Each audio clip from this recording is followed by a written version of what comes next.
So hello, good morning. My name is Lisa DeAngelis, and I'm so happy to be here with the brilliant Hannah Austin of She Shatters LLC. Hi, Hannah.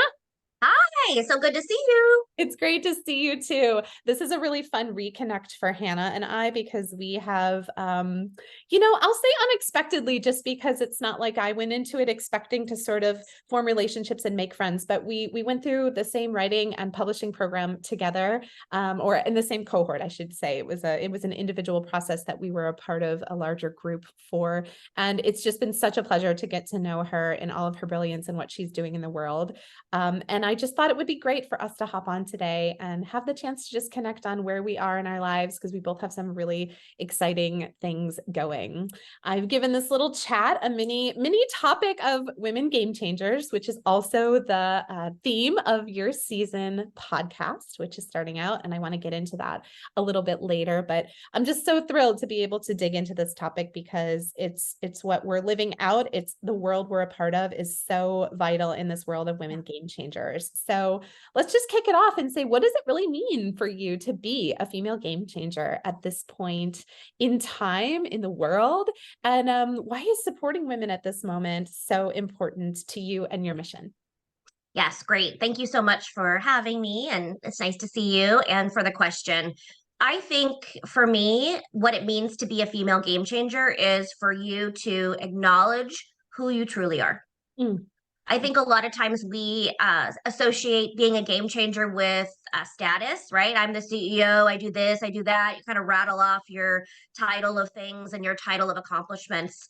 But really, I think both you and I have realized throughout our journeys as well that it doesn't matter. Even if you reach the top, even the people like Oprah, I just listened to a podcast about her and Glennon Doyle the other day, and she was talking about, without the success, who she truly is as a person is what she's most proud of. And I can honestly say now for me, I really know who I am.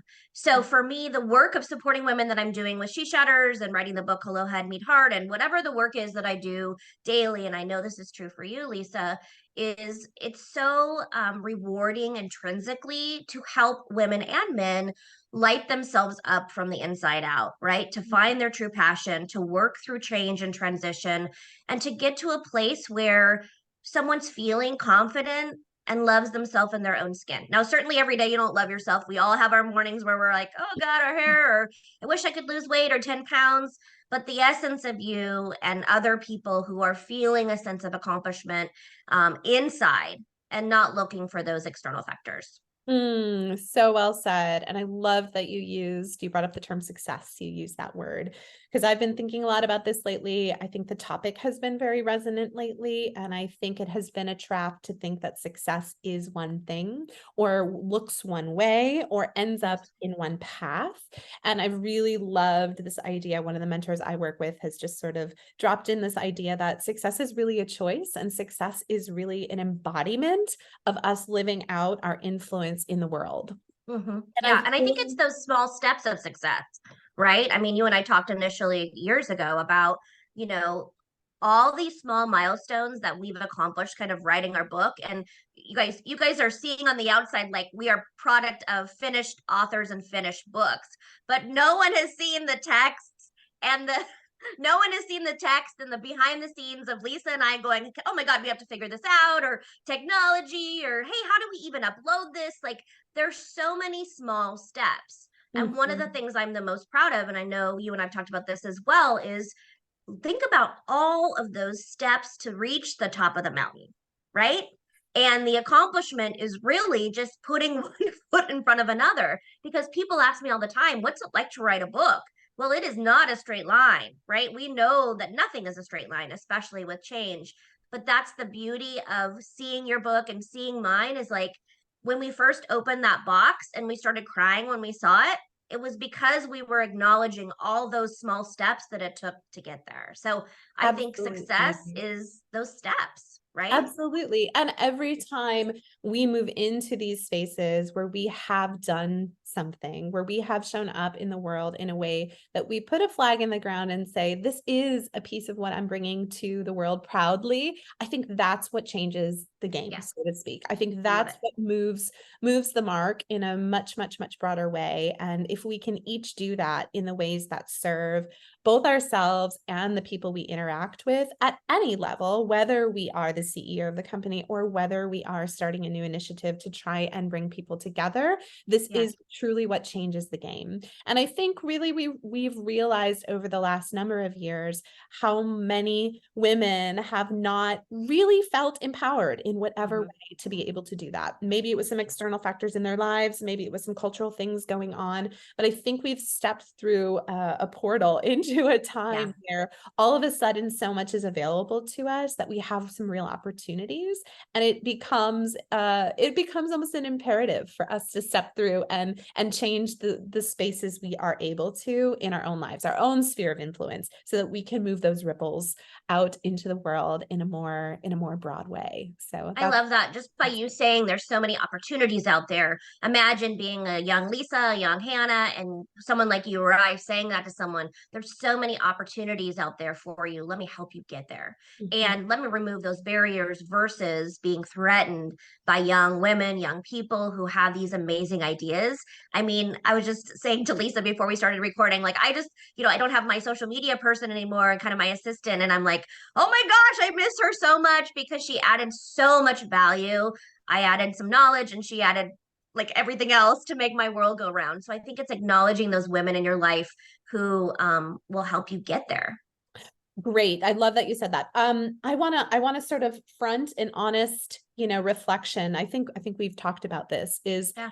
I went into the book writing process with a real scarcity mindset about feeling threatened by the potential of other people knowing my idea too soon, Yes. that they might Yeah. grab something. And we have really interesting complementary topics to Mhm. our books. And so I think there was a really interesting interplay in the beginning of me sort of sitting around going like, is this someone I can trust? Is this someone I want to bring into the fold? Like, Yeah. what if she, and I ended up interviewing you for my book, and you show up in my chapter about permission and what it means to give and take permission for your life to move it forward. So I just want to point out that I think this is Yeah. also something that's really changing in our cultural kind of Mhm. sphere and in the way we've learned to interact, is that competition doesn't have to be a bad thing. It can be a Yeah. supportive growth opportunity for two Mhm. people who see the threads of connection, because Mhm. your book and my book will always be completely different offerings for the world Yes.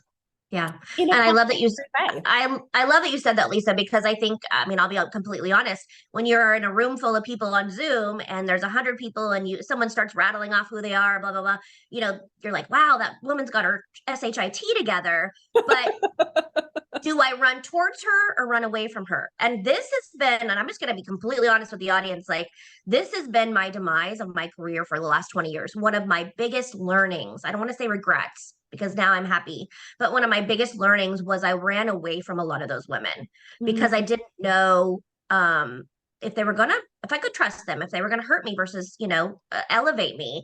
And so I think that that's maybe women who are listening or people who are listening on the call right now, or that however they're reading this or hearing this, is that moment that insecurity or whatever starts to bubble up, that feeling starts to bubble up, explore it a little bit more before you run away, right? Mhm. Because there are opportunities and avenues. Now it may happen that it doesn't work out, but ultimately explore it before you run away, and don't turn your back on a potential opportunity for growth.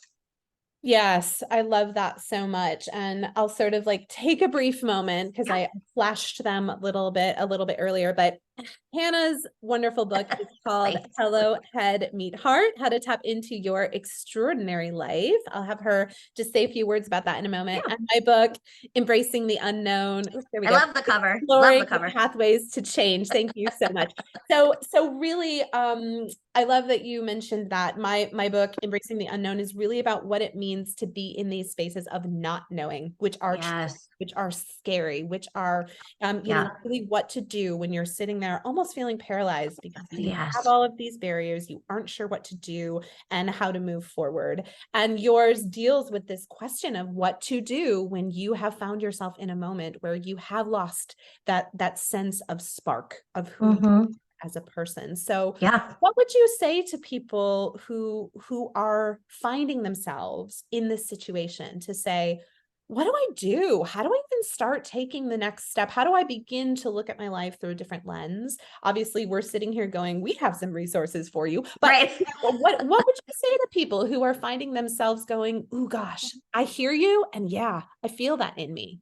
Yeah, it's a great question. I mean, I think both of our books, like you mentioned, really kind of they actually complement each other. Really, it should be a workbook, one for the other, right? It's okay, you're on the bathroom floor, you're at your darkest moment, and you're reaching out to the universe and saying, help me, where do I go next? Right. And so I think both books are avenues for like, okay, where do I go? And I think you do a great job in the power of storytelling of sharing your story and how you actually made changes, the avenues, the roads. I mean, it's real kind of full circle moment in relation to your book. And mine is kind of a rising from the ashes of burnout to what do you want your life to truly be?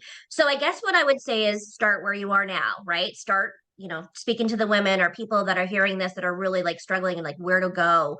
I probably similar to you have people reaching out to me saying, should I quit or should I stay? Should I get divorced or should I not? Always like kind of at that crossroads of the head and the heart, right? Do I choose what makes sense or do I choose how to follow my bliss?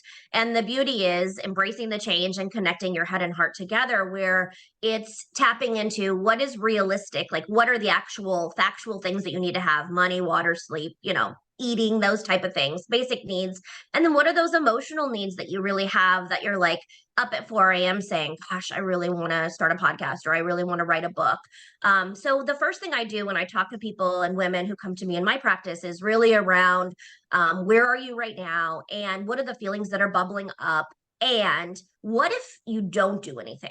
Right? What is the cost to you if you stay the same or you stay in your own situation? And it's not a fear intimidation tactic. It's just a simple question of what if you don't do it? And then what if you do? Mm-hmm. Describe to me that life. What does that look like? And it's almost like an imagery where they say, well, gosh, then I would have more freedom and I'd feel more free and I'd feel like I'm more in love or all these different things. And then they start to get a smile on their face. And that's to me when that fire starts to burn, that ember, reigniting the spark again, because people can feel that life. Now on Instagram, we see you and I've talked about this too, like, oh man, you look like you're killing it or things are going well, but nobody sees all the crap that's going on in the background. So it's really around how do you feel yourself and feel yourself changing in that new life. So can you picture it? Can you feel it? And then can you actually take the action steps, which come out in your book as far as actually getting them, right? So really kind of following that guideline. And I was looking through some of your reviews on Amazon and similar with mine, the word hope pops up a lot in Mm-hmm. both of the books. And I think that right now, more than ever, especially on Mental Health Awareness Day, which was happening, what we're doing today, is people need a sense of hope and a how. How do I actually get there? Absolutely. Yes.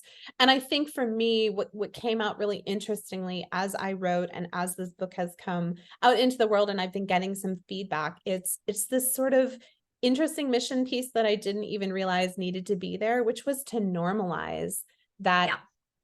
it does take time, and being in this space of sitting in the true unknown, I don't know space is really uncomfortable. Yeah. And it's the crux reason that transition and change don't happen for people. Yes. It's the Yeah. reason is because we get very, very close. And then all of those, the fears, the worries, the anxieties, the unsure spaces of unknown sort of get us scampering back to where we've been, and it prevents us from going further and reaching Absolutely. for things that we haven't yet accomplished. So I Mhm. think normalizing the fact that this is a part of it is a really important thing. Yeah. One of the images that has come to me recently, a colleague shared it with me, and I've really been stewing on it because I think it's an important one, is, the temperature at which an iceberg starts to melt is like 33 degrees, right? And to go from 27 to 33 degrees, those 6 degrees is on the grand scheme of things, like not a huge jump, right? But each degree does just enough so that eventually that flip from 32 to 33 and the ice starts melting. It's just Love really that. easily to see the space between 27 and 33 and say, Yeah. I have no idea how to get there. When we don't really see all of those degrees one by one that are kind of ticking their way into Yeah. that final moment where then we're over that edge and we're into the next layer of what it means to have stepped through, truly stepped I, through. I love that. And the learning that comes out of that. I mean, I was thinking kind of about your analogy. I love it, by the way, is, 27 to 33, right? It's warming up a little bit. Like you got to start taking off layers, your puffy jacket, your mitten, your hat, your gloves. But ultimately, it's every single time you're learning along that journey.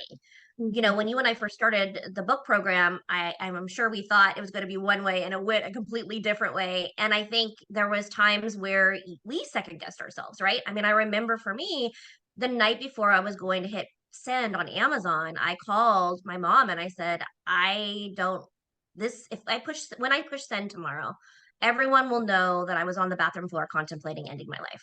Like that is a big thing to Oh, say. I just got And chills. Yeah, yeah, it's and such a moment, so Hannah. Yeah. it was. And it was interesting. The first time that I had ever said that out loud was on the pages of the book, Mhm. right? So I think that that's the piece of like when you make a decision as a woman or as a writer, as a person, as a human, to put yourself out to the entire world and say, this was my story, it allows and opens the door for 10 more people, 75 more people, so many people to say, gosh, you see me, or I've been there, or thank you for giving me hope. So I think it's just that sense of, that moment in time and those decisions that we make to hit send or to apply for the book program or to reach out to another woman who, can I trust her, intimidating, however you want to describe it.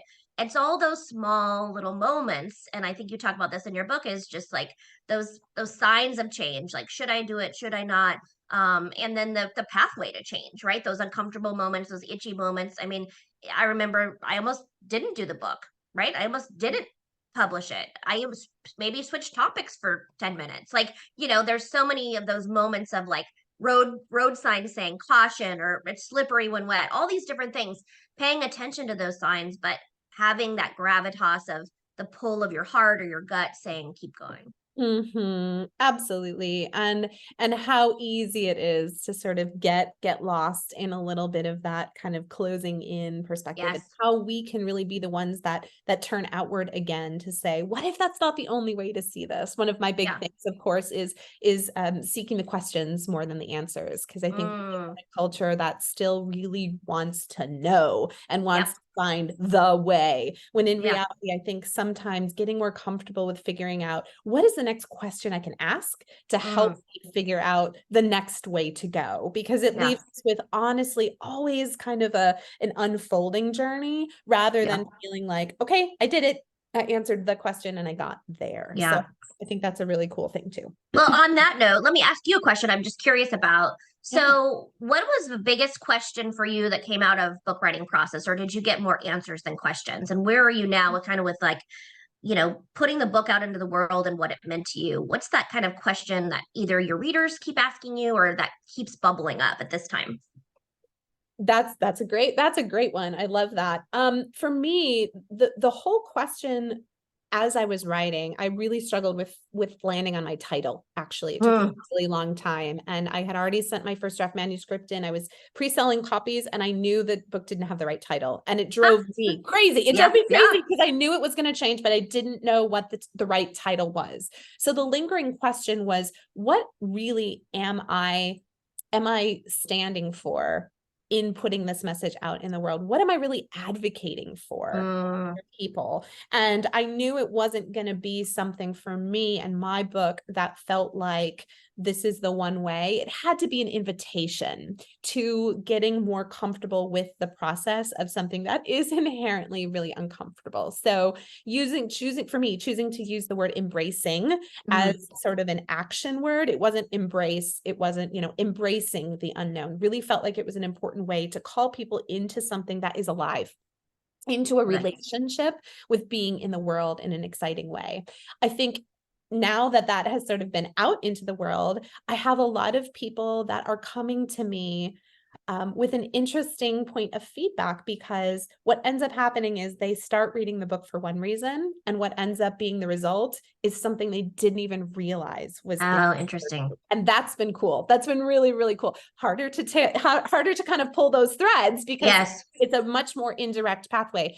But recently I had one very good friend, come to me and just say, after I read the first section of your book, it allowed me to let go of some of the guilt I was holding about something for the last 10 years. Oh, powerful. I didn't Wow. even realize how much it was informing all of the decisions. Mm, She said, but I realized after I got to this point that it was this really uncomfortable thing that had been sort of a cloud, a barrier, or whatever you want to call it, in the way. And she said, all of a sudden I went, why do I need that? I don't think I need that anymore. yeah. She Yeah. said, it's totally changed the way I've been able to engage with the world and step into the fullest version of myself at this moment in time. I And that's love that, like Lisa. such a Wow. gift to get Yeah. that feedback. But again, it's never something that she would have said, I need your book because I'm struggling with giving up They this. don't know because they don't know. Yeah. Don't Yeah. know. So Yeah. that's been one of the most kind of unexpected, interesting things about the questions that arise, is because often what ends up being the result is totally not why people came. Yes. So that's Yes. been a fun thing to observe. What about you? What's been interesting, exciting, surprising Oh, in the feedback you've gotten from people?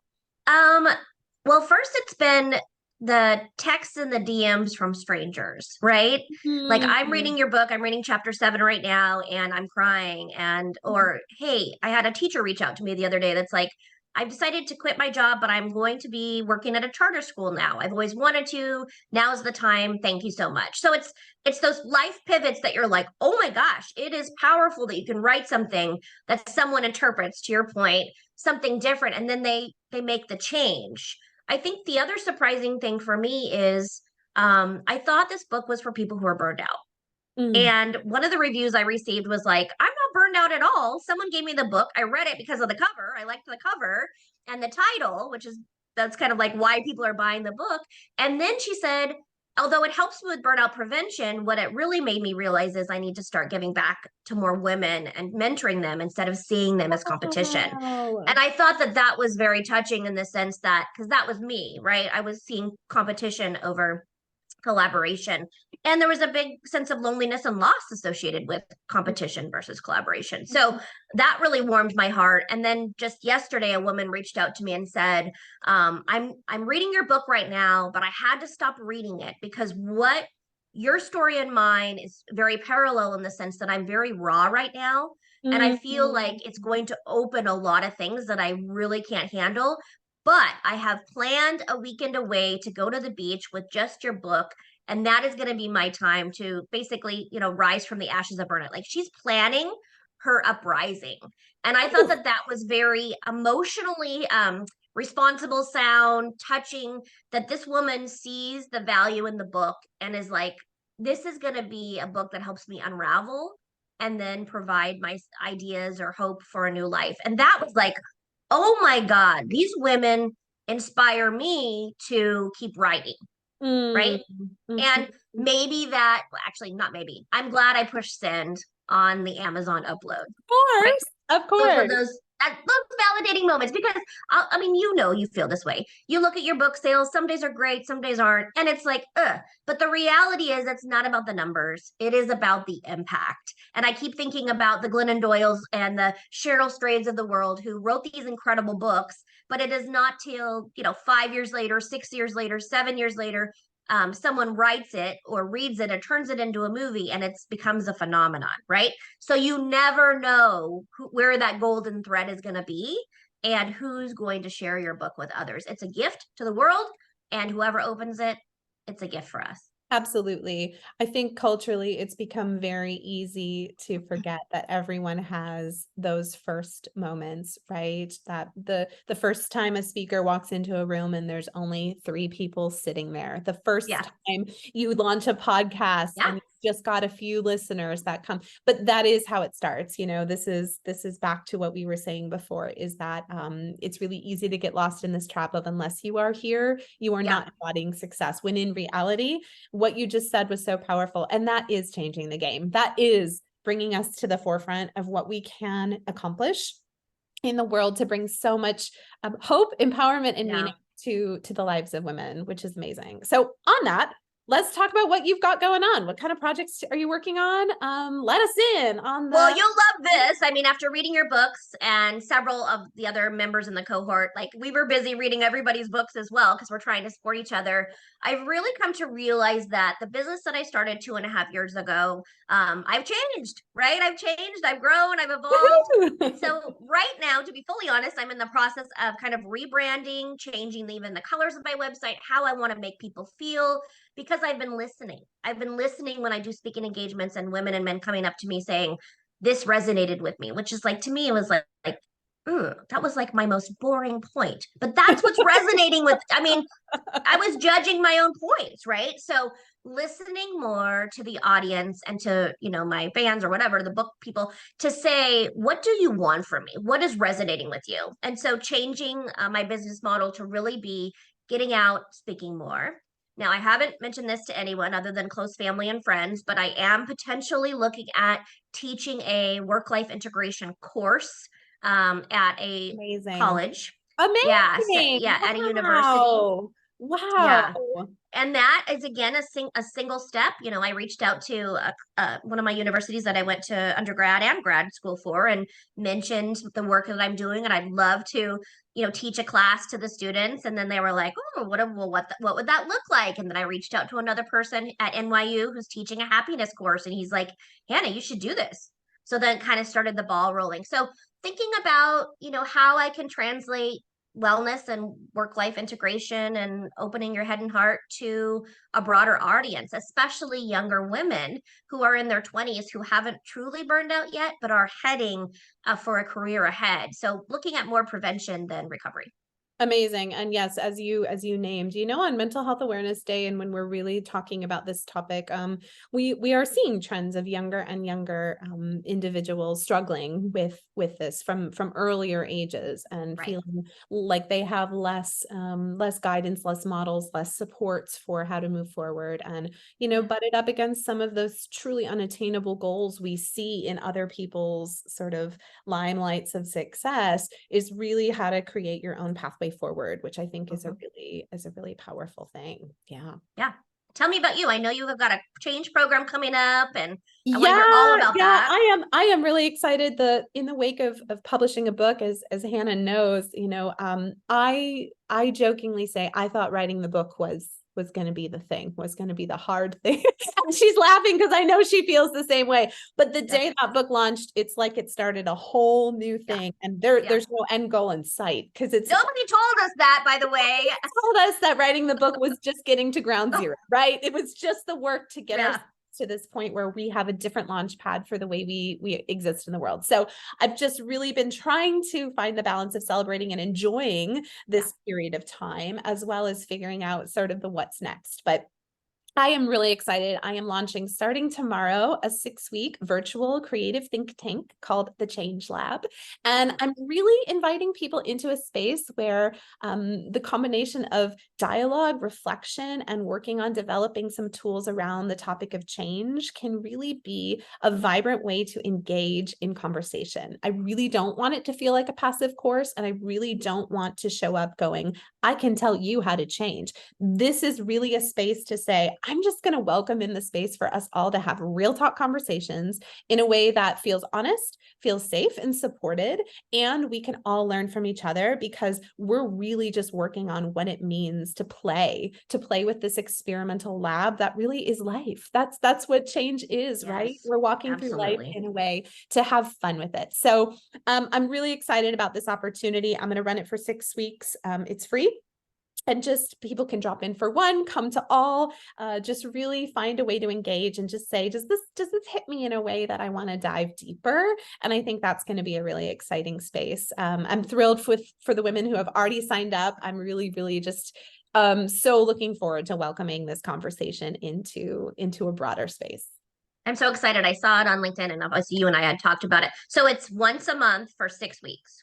It's actually going to be the next 6 weeks. I'm going to do it each week. So Wednesday, starting tomorrow through November 15th, will be sort of the first launch, and we'll see where it wants to grow from there. Love it. I'm so excited. Let me know what I can do to support you, and maybe I'll pop in. let me know. I would love If I you can, to. Yes, if I of can course. pop in. I would exactly like, hello, this is Hannah. So, I'll and wear my mime outfit that I'm wearing. yes, no, totally, totally. Like one of these kind of situations. And has your new season already launched, or is it about to No, launch? I'm frantically in the background, literally have my podcast stuff over here. You can't see the SHIT show over here, but I was gonna say, like, oh, we've got like the equipment that's just off camera over I have here. equipment everywhere. Let's put it that way. So I'm halfway through recording the season. I'm doing something different this season, where I'm recording solo episodes and guest episodes based on public request. I thought, Right? oh God, who am I going to be talking to myself here on the microphone? But just really working on getting a little bit more of an intimate role with my audience to say, what went well, starting a business, and what hasn't gone well, and just kind of opening the kimono a little bit more to how it's been the last 2.5 years. I think people want to know from someone like you, someone like me who's been through it, what they can expect if they start dipping their toe in and taking the steps it takes to live their extraordinary life. Awesome. And Hannah's got so much wisdom. Please be sure to check her out. I'll give her a moment to sort of tell you a little bit more about that. Once more, my name is Lisa DeAngelis, Embracing the Unknown. My website is just www.lisadeangelis.com, and you can find the Change Lab on there. Register, sign up. Even if you missed the first one, join for the others. It's just an open space. Come and explore, come play, come experiment with change. It'll be great. Yeah, I mean, I think I mentioned before, certainly selling the book, reaching out to more of my audience members.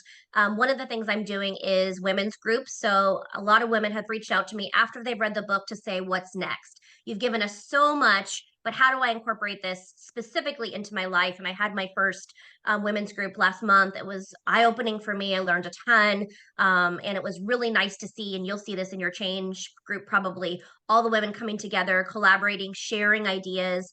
You certainly as the facilitator, and I certainly was the facilitator, but really it's that juiciness, that richness of sharing feedback and what you're doing to be well and make changes in your life. So I'm doing women's groups. I do them selectively based on first come, first serve. So that's been great. And then certainly speaking across the country. So if you are listening and you're looking for an event speaker for wellness or burnout prevention, you can find me at www.sheshatters.com.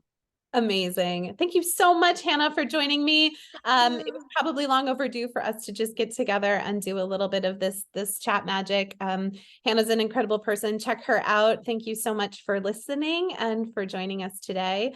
Here's to women game changers and the way we can all leave our mark on the world. Thank you so much.